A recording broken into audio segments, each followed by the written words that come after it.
Now, Selene has shown she is absurdly powerful, but one of the things about her that makes I would consider the most dangerous is obviously her ability to just freely travel between dimensions. And it's not just the fact she can do it, it's the fact she can do it to other people.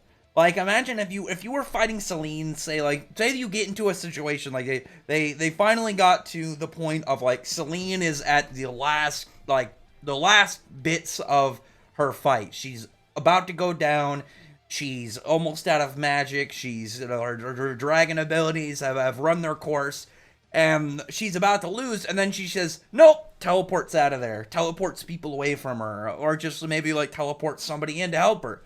Something like that is, in general, just a very dangerous skill because it's not like if you imagine Selene against them, Selene could easily just teleport them into Edelus. They have no magic. She still has her dragon powers, even if she can't use whatever magic abilities she's acquired.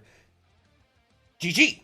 So the big thing I just kind of wanted to really put out there in my theory, a key factor in defeating Selene is destroying the moon, because as far as we know, Selene can't just freely teleport if the moon isn't up. We don't know exactly the limitations of it. Maybe she can only do that if the moon is full, which is maybe why she likes Elentier so much on top of everything else.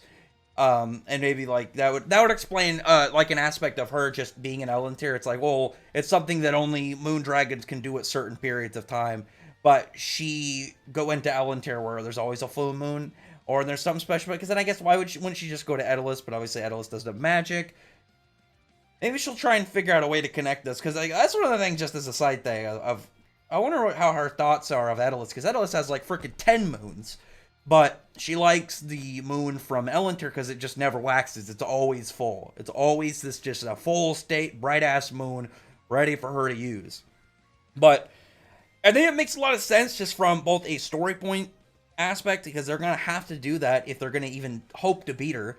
It's like I said, if they tried to fight her all together and she really wanted to, she could just teleport each of them away and pick them off one by one. And then there's a whole myriad of different things she can do with this ability, because it's not even just straight teleporting; it's teleporting across dimensions.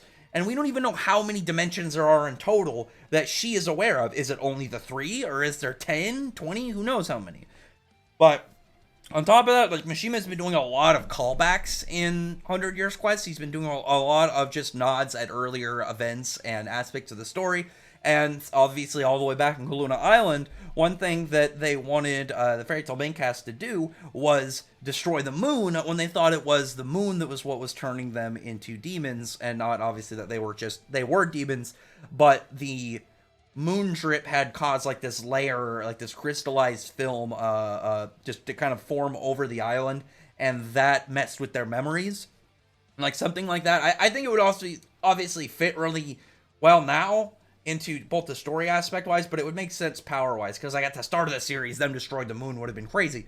But now, I mean, like how far in, like how powerful like a lot of the characters are, and on top of that, like they have their Elentier boost, like their magics are advanced, so we'll see exactly how powerful they are. But I mean, like, it's something that should be fully capable, like they should be fully capable of doing, especially combining their powers.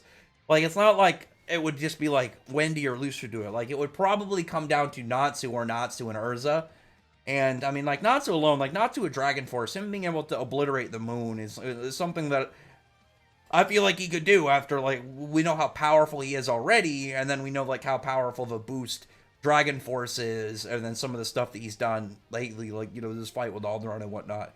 Because, I mean, like, Alderaan was big, but I mean, like, we know Alderaan, his stats and potency, like, go up to Acnologia, and Acnologia was a world-level threat. I mean, and then, not even counting Space Between Time and Acnologia, talking about, like, normal Acnologia. This normal Acnologia, world-level threat.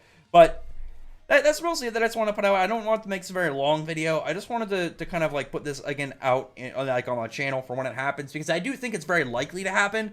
It's not like, because like sometimes I'll do theories if they're like kind of crazy and out there just from the ideas of them. Like, they might be fun to talk about, even if they're unlikely. But this is one of those ones that I do think is actually very likely, even if it sounds kind of crazy. But I mean, like, it fits into obviously what they're doing right now. And logically they need to do it to defeat Selene. So, yeah. Anyway, other than that, though, comment below, thumbs up the video, friend the like button, subscribe button, and check out other videos. Rather than that, I appreciate everybody who's already subscribed, and thank you all for listening. Bye.